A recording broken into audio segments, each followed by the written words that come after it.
Hi friends, ഇന്നത്തെ നമ്മളുടെ വീഡിയോയിൽ ഒരു ഒന്ന് രണ്ട് സിമ്പിൾ റെസിപ്പീസും ഉണ്ട്. പിന്നെ ഒരു ബർത്ത്ഡേ സെലിബ്രേഷൻ ഉണ്ടായിരുന്നു. നമ്മളുടെ ഒരു ഫ്രണ്ട് നമ്മളുടെ റൂമിൽ വെച്ചിട്ടായിരുന്നു സെലിബ്രേഷൻ. അപ്പം വീഡിയോയിലേക്ക് പോകാവേ.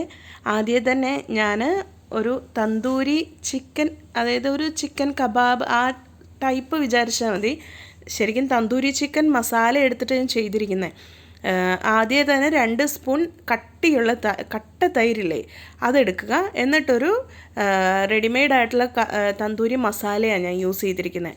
അതൊരു 1 ടേബിൾ സ്പൂൺ, വലിയ സ്പൂണിന് ഒരു 1-1.5 സ്പൂൺ ഇട്ടിട്ടുണ്ട്. പിന്നെ കുറച്ച് മഞ്ഞൾപ്പൊടിയും കുറച്ച് മുളക് പൊടി ഇട്ടു. ഓൾറെഡി ആ മസാലയ്ക്ക് എരിവുണ്ട്. പിന്നെ മുളക് നമ്മുടെ ഓരോരുത്തരുടെ എരിവിനനുസരിച്ച് നമ്മൾ മുളക് പൊടി പിന്നീട് ആഡ് ചെയ്ത് കൊടുത്താൽ മതി കേട്ടോ. പിന്നെ ആ മുളക് പൊടിക്ക് വലിയ കളറില്ലായിരുന്നു. പറ്റുമെങ്കിൽ കാശ്മീരി മുളക് പൊടി ഇട്ട് കൊടുക്കണം, കുറച്ചും കൂടെ ഒക്കെ കളറ് കിട്ടും. പിന്നെ ആ നമ്മൾ ആഡ് ചെയ്ത റെഡിമെയ്ഡ് മസാലയ്ക്കകത്ത് ഓൾറെഡി എല്ലാം ഉണ്ട്, അതായത് എരിവുണ്ട്, ഉപ്പുണ്ട്. അതുകൊണ്ട് അതൊക്കെ നോക്കി മസാല ഒന്ന് പുരട്ടി റെഡിയാക്കിയ ശേഷം അതിൻ്റെ ടേസ്റ്റ് ഒന്ന് നോക്കിയതിന് ശേഷം മാത്രം ഉപ്പ് ആഡ് ചെയ്യണമെങ്കിൽ ആഡ് ചെയ്താൽ മതി. ഞാൻ നോക്കിയപ്പോൾ അത്യാവശ്യം ഉപ്പുണ്ടായിരുന്നു. പിന്നെ ചിക്കൻ എല്ലാം കൂടെ ആഡ് ചെയ്ത് കഴിയുമ്പോൾ ഒരു കുറച്ചും കൂടെ ഉപ്പുണ്ടെങ്കിൽ നല്ലതാണ്. അതിന് വേണ്ടിയിട്ട് ഞാനൊരു കുറച്ച് മാത്രം ഉപ്പ് ചേർത്ത് കൊടുത്തിട്ടുണ്ട്. അത് ആവശ്യമുണ്ടെങ്കിൽ മാത്രം ചേർത്ത് കൊടുത്താൽ മതി, ഒരു നിർബന്ധവും ഇല്ല. പിന്നെ ഇതെല്ലാം കൂടെ കൈ വെച്ച് തന്നെ ഒന്ന് നന്നായിട്ട് മിക്സ് ആക്കുക കേട്ടോ. അങ്ങനെയാണെങ്കിൽ മാത്രമേ നമുക്ക് ആ പൊടി ശരിക്കും ആ തൈരിൻ്റെ അകത്തൊന്ന് കോട്ടായിട്ട് വരത്തുള്ളൂ. എന്നിട്ട് നമുക്കിനി ഇതിൻ്റെ അകത്തോട്ട് ചിക്കൻ ഒന്ന് ചേർത്ത് കൊടുക്കാം. ഞാനിവിടെ ചിക്കന് മീഡിയം സൈസായിട്ട് കട്ട് ചെയ്തിട്ട് നന്നായി കഴുകി വെള്ളം വാലാൻ വെച്ച് എടുത്ത് ചിക്കനാണ്. പിന്നെ എല്ലാ ചിക്കനും ഞാൻ മേലെ കൂടെ ഒന്ന് വരഞ്ഞു കൊടുക്കണം. അത്യാവശ്യം നല്ല ആഴത്തിൽ തന്നെ വരഞ്ഞു കൊടുക്കുക. എന്നിട്ടിത് ഈ മസാലയ്ക്കകത്ത് നന്നായിട്ട് മിക്സാക്കി പറ്റുമെങ്കിൽ ഒരു 2 മണിക്കൂർ മാരിനേറ്റ് ചെയ്യാൻ വെക്കുക. മാരിനേറ്റ് ചെയ്യാൻ 2 മണിക്കൂർ വെക്കുന്നുള്ളതാണ്, നമുക്ക് പുറത്ത് തന്നെ വെക്കാം. അഥവാ ഇനി 2 മണിക്കൂർ കൂടുതൽ വെക്കുകയെന്നാണെങ്കിൽ അത് നമുക്ക് ഫ്രിഡ്ജിൻ്റെ താഴത്തെ തട്ടിലേക്ക് മാറ്റാം. ഫ്രീസറിൽ വെക്കേണ്ട ആവശ്യമില്ല, ഫ്രിഡ്ജിൻ്റെ താഴത്തെ തട്ടിലേക്ക് വെച്ചാൽ മതി. പിന്നെ ഇത് പെട്ടെന്ന് വേണമെന്നാണ്, ഒരു അരമണിക്കൂറൊക്കെ വെക്കാൻ പറ്റുള്ളൂ എന്നാണെങ്കിൽ ഈ പറഞ്ഞാൽ അതൊന്ന് മാരിനേറ്റ് ചെയ്തിട്ട് നമുക്ക് ഫ്രീസറിൽ തന്നെ വയ്ക്കാം.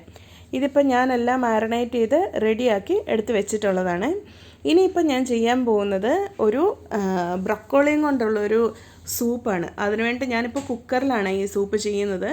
അതിനുവേണ്ടി കുക്കറിൻ്റെ അകത്തോട്ട് ഡയറക്റ്റ് ഞാൻ ബ്രക്കോളി കഴുകി ചെറിയ കഷ്ണങ്ങളാക്കി മുറിച്ചിട്ട് ഡയറക്റ്റ് ഇട്ട് കൊടുക്കുക. പിന്നെ ഇതിൻ്റെ അകത്തോട്ട് ബ്രക്കോളി മാത്രമല്ല, ഞാൻ ക്യാരറ്റ് കൂടെ ആഡ് ചെയ്യുന്നുണ്ട്. ക്യാരറ്റ് കൂടാതെ ഉരുളക്കിഴങ്ങ് ആഡ് ചെയ്യാം, അതുപോലെ കോളിഫ്ലവർ ആഡ് ചെയ്യാം. അതുപോലെ നമുക്ക് ഇഷ്ടമുള്ള വെജിറ്റബിൾസ് എന്ത് വേണേലും ഇതിൻ്റെ കൂട്ടത്തിൽ ആഡ് ചെയ്യാം കേട്ടോ. എന്നിട്ട് ഇതെല്ലാം കൂടെ കുക്കറിലേക്കിട്ട് ഇത് നെകയ്ക്ക് ഞാൻ ശരിക്കും വെള്ളം ഒഴിച്ച് കൊടുക്കുന്നുണ്ട്. അതായത് നമുക്ക് ആ സൂപ്പിൻ്റെ ഒരു ക്വാണ്ടിറ്റി നമ്മൾ ആഡ് ചെയ്ത വെജിറ്റബിളും കൂടെ വെച്ചിട്ട് ഏതാണ്ട് കണക്കായിട്ടുള്ള ക്വാണ്ടിറ്റിക്ക് നമുക്ക് വെള്ളം ഒഴിച്ച് കൊടുക്കാം. ഞാനിപ്പോൾ ഇത് നെകയ്ക്ക് വെള്ളം ഒഴിച്ച് കൊടുക്കുന്നുണ്ട്.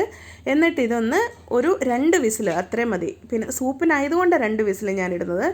2 വിസിലായിട്ട് ഇത് നന്നായിട്ട് വേവിച്ചെടുക്കുക. അതിൻ്റെ അത്യാവശ്യം ആവിയെല്ലാം പോയി കഴിഞ്ഞ് അത് കുക്കറിൻ്റെ അകത്ത് നിന്ന് എടുത്തൊരു മിക്സിയുടെ ജാറിലേക്ക് ഇടുക. ജാറിലേക്ക് ഇട്ടിട്ട് ഇത് നന്നായിട്ട് നമുക്കൊന്ന് അരച്ചെടുക്കണം. അതിൻ്റെ ആ ലിക്വിഡ് ഒന്ന് മാറ്റിയിട്ട് അതിൻ്റെ ആ നമ്മൾ വെജിറ്റബിൾസ് ആഡ് ചെയ്തതല്ലേ അതെല്ലാം കൂടി ഒന്ന് ഒരു മിക്സിക്കകത്തോട്ട് ആഡ് ചെയ്തിട്ട് നമുക്ക് നന്നായിട്ട് അരച്ചെടുക്കാം. അരയ്ക്കാൻ വേണ്ടിയിട്ട് കുറച്ച് ലിക്വിഡ് ആവശ്യമുണ്ടെങ്കിൽ ആ വേവിച്ച വെള്ളത്തിൻ്റെ അകത്ത് നിന്ന് എടുത്തിട്ട് നമുക്ക് അത് അരച്ചെടുക്കാവുന്നേ ഉള്ളൂ. എന്നിട്ട് ഇന്നൊരു പാന് ചൂടാക്കിയിട്ട് അതിൻ്റെ അകത്തോട്ട് ഞാനിപ്പം 1 ക്യൂബ് ബട്ടർ, ഏതാണ്ട് 1 ടേബിൾ സ്പൂണോളം ബട്ടർ ഇട്ട് കൊടുത്തിട്ടുണ്ട്. പിന്നെ ബട്ടർ തന്നെയാണെങ്കിൽ അത് ചിലപ്പം ബേണായി പോകാൻ, കരിഞ്ഞു പോകാനുള്ള ചാൻസ് ഉണ്ട്. അതുകൊണ്ട് ഞാൻ ഒരു കുറച്ച് എണ്ണയും കൂടെ, അത് സൺഫ്ലവർ ഓയിലാണ് ഞാൻ ആഡ് ചെയ്ത് കൊടുക്കുന്നത്. ഫ്ലേവർ ഇല്ലാത്ത ഏത് എണ്ണ വേണമെങ്കിലും നമുക്ക് യൂസ് ചെയ്യാം. അതും കൂടെ ആഡ് ചെയ്ത് കൊടുക്കുക. ഇതെല്ലാം ഒന്ന് നന്നായി മെൽറ്റായതും അതിൻ്റെ അകത്തോട്ട് ഞാൻ ഒരു 3 വെളുത്തുള്ളി ചെറുതായിട്ട് അരിഞ്ഞിട്ട് അതൊന്ന് നന്നായിട്ട് ആ എണ്ണയ്ക്കകത്തൊന്ന് കിടന്ന്, അതായത് ആ ബട്ടറിൽ കിടന്ന് നന്നായിട്ട് ബേൺ ആവണം. അതായത് ശരിക്കും നന്നായിട്ട് മൊരിഞ്ഞ് വരണം. അതുവരെ ഒന്ന് വഴറ്റിയെടുക്കുക. എന്നിട്ട് പിന്നെ ഇതിലേക്ക് നമ്മൾ വേവിച്ച് വെച്ച് നമ്മൾ അരച്ച് വെച്ചില്ലേ അതെല്ലാം കൂടെ ആ പാത്രത്തിലേക്കൊന്ന് ഒഴിച്ചു കൊടുക്കണം. ഒഴിച്ചു കൊടുത്തിട്ട് നമ്മൾ ഇതുവരെ ഉപ്പോ ഒന്നും ഒരു പൊടികളും ചേർത്തിട്ടില്ല. അപ്പോൾ ഈ സമയത്താണ് നമ്മൾ ഇതിനാവശ്യത്തിനുള്ള ഉപ്പ് ചേർത്ത് കൊടുക്കുന്നത്. എന്നിട്ട് ആവശ്യത്തിന് എന്തോരം ഉപ്പ് വേണം നോക്കുക. എന്നിട്ട് അതിനനുസരിച്ച് ഉപ്പ് ചേർത്ത് കൊടുക്കുക. പിന്നെ ഇതിലേക്ക് 1 സ്പൂൺ ഗരം മസാലയാണ് ഞാൻ ചേർത്ത് കൊടുക്കുന്നത്. അതൊരു നല്ല ഫ്ലേവർ കിട്ടും. ഇപ്പം ബ്രൊക്കോളിയുടെ വെജിറ്റബിൾസിൻ്റെ ഒന്നും ടേസ്റ്റ് ഇഷ്ടമല്ലാത്തവർ പോലും ഈ ഗരം മസാല ചേർത്ത് കഴിയുമ്പം നമുക്ക് ഏതാണ്ടൊരു നോൺ വെജ് സൂപ്പ് കഴിക്കുന്ന ആ ഒരു ടേസ്റ്റ് വരും. പിന്നെ ഞാൻ ഇതിൻ്റെ അകത്തേക്ക് ഇട്ട് കൊടുക്കുന്നത് പെപ്പർ പൗഡറാണ്. പെപ്പർ പൗഡർ അത് നമ്മളുടെ ടേസ്റ്റ് അനുസരിച്ച് ചേർത്ത് കൊടുത്തിട്ട് അതും നന്നായിട്ടൊന്ന് ഇളക്കി കൊടുത്ത് നന്നായിട്ടത് തിളച്ച് വരണം. എന്നിട്ട് അതിൻ്റെ അകത്തേക്ക് ഇതൊക്കെ ഓപ്ഷനിലാണ് കേട്ടോ. സ്പ്രിംഗ് ഒനിയൻ ഞാൻ ചേർത്ത് കൊടുത്തിട്ടുണ്ട്. അതൊന്നും നിർബന്ധമുള്ള കാര്യമല്ല, നമുക്ക് ഇതില്ലാതെ തന്നെ സൂപ്പ് റെഡി ആയിട്ടുണ്ട്. ഇതെല്ലാം റെഡിയായി കഴിഞ്ഞപ്പോഴത്തേക്കും നമ്മൾ പിന്നെ കേക്ക് കട്ട് ചെയ്യാൻ വേണ്ടിയിട്ട്, ഞാൻ പറഞ്ഞില്ലേ ബർത്ത്ഡേ ഉണ്ടായിരുന്നു എന്ന്, നമ്മളുടെ ഒരു ഫ്രണ്ടിൻ്റെ അപ്പം കേക്ക് കട്ട് ചെയ്യാൻ വേണ്ടിയിട്ട് റെഡി ആയിട്ടിരിക്കുക. ഇതിപ്പം ഞാൻ തന്നെ ഉണ്ടാക്കിയ കേക്കാണ് കേട്ടോ.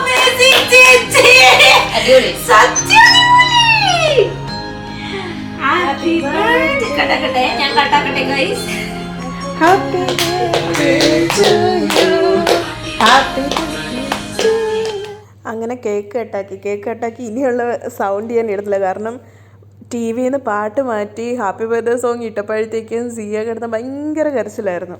അതുകൊണ്ട് ഞാൻ പിന്നെ ആ വോയിസ് ഇടാത്തത് കേട്ടോ. പിന്നെ ഞാൻ ആക്കിയത് മിൽക്ക് കേക്ക് ആയിരുന്നു. മിൽക്ക് കേക്ക് സാധാരണ നമ്മൾ ആ ബോക്സിൽ വെച്ചിട്ട് അങ്ങനെയല്ല ചെയ്യുന്നത്, അത് മിൽക്ക് ലീക്ക് ആവാണ്ടിരിക്കാൻ. ഇത് ഞാൻ അത് അങ്ങനെ തന്നെ സോക്ക് ചെയ്ത് ശരിക്കും നന്നായിട്ട് ലിക്വിഡിൽ ആ മിൽക്കിൽ സോക്ക് ചെയ്ത് അതിനുശേഷം നമ്മുടെ വിപ്പിംഗ് ക്രീം വെച്ച് കോട്ട് ചെയ്ത് ഫ്രിഡ്ജിൽ വെച്ച് അങ്ങനെ സെറ്റാക്കി എടുത്ത കേക്കായിരുന്നു. ഇതിൻ്റെ റെസിപ്പി ഞാൻ വേണമെങ്കിൽ നെക്സ്റ്റ് വീഡിയോ അല്ലെങ്കിൽ അടുത്ത എപ്പോഴേലും ഒരു വീഡിയോ ആയിട്ട് ഞാൻ ഇടാം കേട്ടോ. അത് കഴിഞ്ഞ് പിന്നെ നമ്മൾ ഗിഫ്റ്റൊക്കെ കൊടുത്ത് പിന്നെ പിള്ളേർ കുറേ ഫോട്ടോസൊക്കെ എടുത്ത് അങ്ങനെ കേക്ക് കട്ടിംഗ് ഒക്കെ കഴിഞ്ഞു. അത് കഴിഞ്ഞ് പിന്നെ അങ്ങനെ ഞാൻ അടുക്കളയിലോട്ട് കയറി. ഞാൻ ആ ചിക്കൻ മാരിനേറ്റ് ചെയ്ത് വെച്ചിട്ടുണ്ടായിരുന്നില്ലേ, അതെടുത്ത് അത് ഫ്രൈ ആക്കാൻ വേണ്ടിയിട്ടുണ്ടല്ലോ ജസ്റ്റ് 2 സ്പൂൺ എണ്ണയും ഞാൻ ഒഴിച്ചിട്ടുള്ളൂ.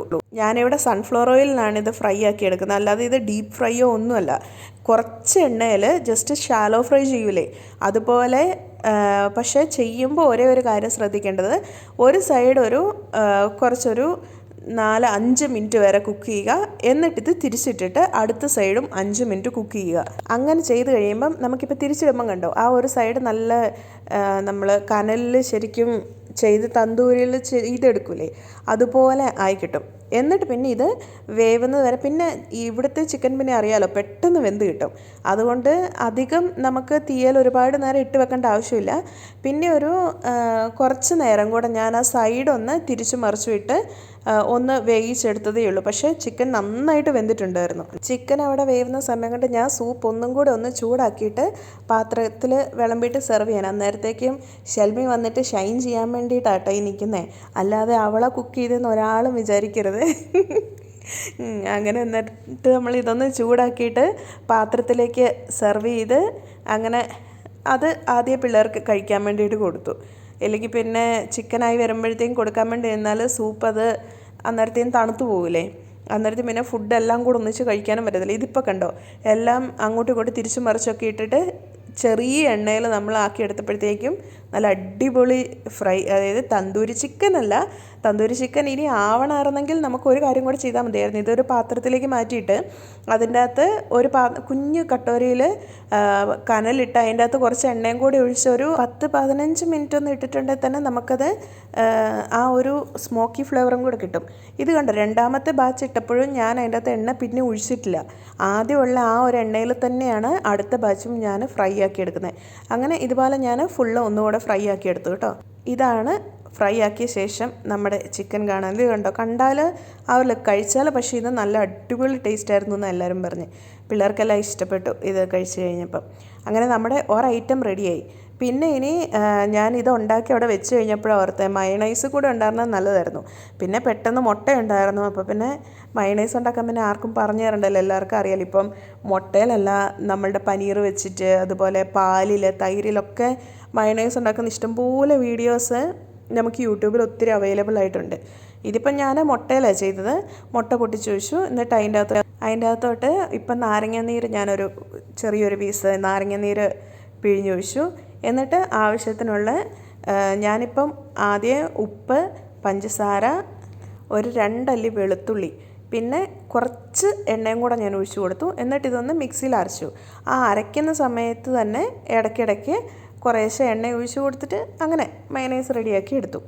പിന്നെ ഉള്ള ഫുഡൊന്നും ഞാനല്ല ആക്കിയത്, നമ്മൾ പുറത്തുനിന്ന് ഓർഡർ ആക്കുക ചെയ്ത്. ബക്കറ്റ് ബിരിയാണി ഉണ്ടായിരുന്നു, അപ്പോൾ പിന്നെ ബിരിയാണി ഓർഡറാക്കി. അപ്പം ഇതെല്ലാം വെച്ചിട്ട് നമ്മൾ ഫുഡ് കഴിക്കുകയാണ് ചെയ്തത്. സിയ ബേബി സൈഡിൽ ഐസ്ക്രീം ആണെന്നും പറഞ്ഞുകൊണ്ട് തൈര് കോരി തിന്നുകൊണ്ടുണ്ട്. അപ്പോൾ ഇതായിരുന്നു കേട്ടോ നമ്മളുടെ ഇന്നത്തെ വിശേഷം, ഇന്നത്തെ വ്ളോഗ്. ഇഷ്ടപ്പെട്ടെങ്കിൽ എല്ലാവരും ലൈക്ക് ചെയ്യുക. സബ്സ്ക്രൈബ് ചെയ്യാതെ ആരെങ്കിലും കാണുന്നുണ്ടെങ്കിൽ സബ്സ്ക്രൈബ് ചെയ്യണേ.